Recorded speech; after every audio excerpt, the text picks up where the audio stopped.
جی ناظرین السلام علیکم، شاہ نواز سلیری آپ کی خدمت میں حاضر ہوں۔ اللہم صلی علی محمد النبی الامی وعلی آلہ وسلم تسلیما۔ ہماری آج کی ویڈیو کا موضوع ہے کہ سب سے بڑا بیوقوف آدمی کون ہے۔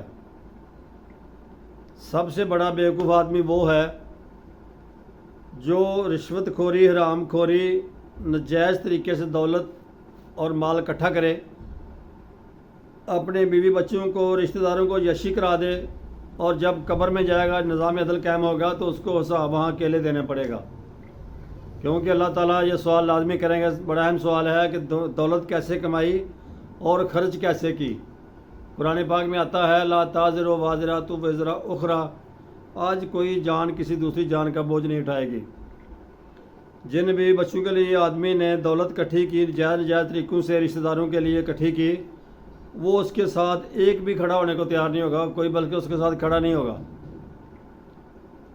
میاں صاحب فرماتے ہیں نا کہ جاندی وار ڈرونا بنیا سبے تیتھوں ڈردے، جنہ دے لئی تو پاپ کمائے اج کتھے نہیں تیرے کر دے۔ تو ناظرین، یہ ہمارا رشتہ جو ہے یہ صرف روح تک ہے۔ جب روح نکل جاتی ہے ایک سیکنڈ میں سارے کا سارا نظام بدل جاتا ہے۔ مال بھی پیچھے چھوڑ گیا، رشتہ دار پیچھے چھوڑ گئے، اور خود آگے اگلے جہان کو سفر شروع ہو جاتا ہے۔ صرف ایک سیکنڈ کا ٹائم ہے اس نظام سے اگلے نظام میں جانے کے لیے، اور یہ رشتے ناطے سارے ادھر بندہ چھوڑ جاتا ہے۔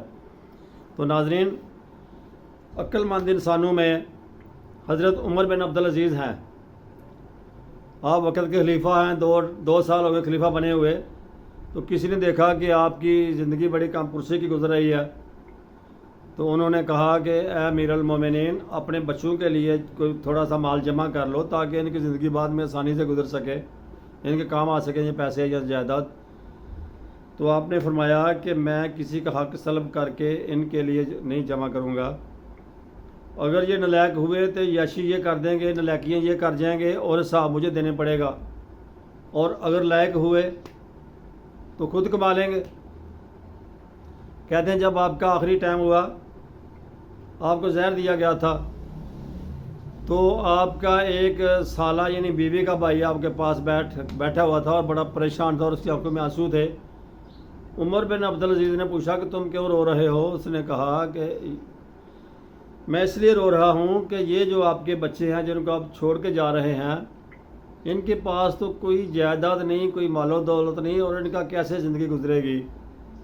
تو اس وقت کہتے ہیں کہ آپ کے گھر میں ٹوٹل 5 یا 6 درم یا دینار تھے، جو اس وقت کی کرنسی چلتی رائی تھی، 6 یا 5 دینار یا درم تھے۔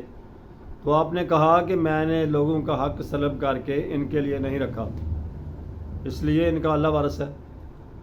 اور کہتے ہیں کہ آپ کے بچوں کو لوگوں نے بعد میں ایک ٹائم میں 100 اونٹ صدقہ دیتے دیکھا ہے۔ تو ناظرین، یہ ہوتی ہے برکت۔ بچوں کو حلال کی کھلائیں، حلال کی کمائیں، تو انشاءاللہ اللہ تبارک تعالیٰ اس میں برکت ڈالتا ہے۔ ناظرین، ہماری یہ ویڈیو اگر آپ کو پسند آئی ہو تو اس کو سبسکرائب، لائک اور شیئر کر دیا کریں، تاکہ اس گئے گزرے نفسہ نفسی کے دور میں، غلط دور میں، فیس بک، یوٹیوب کے دور میں کسی تک اچھی بات پہنچ سکے۔ اللہ کے نبی کا فرمان ہے کہ میرا وہ امتی شاد باد رہے جس تک کوئی اچھی بات پہنچی، یعنی حدیث وغیرہ یا کوئی اچھی بات پہنچی اور اس نے آگے دوسروں تک پہنچا دی۔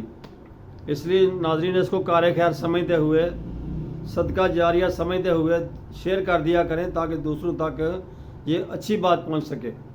السلام علیکم۔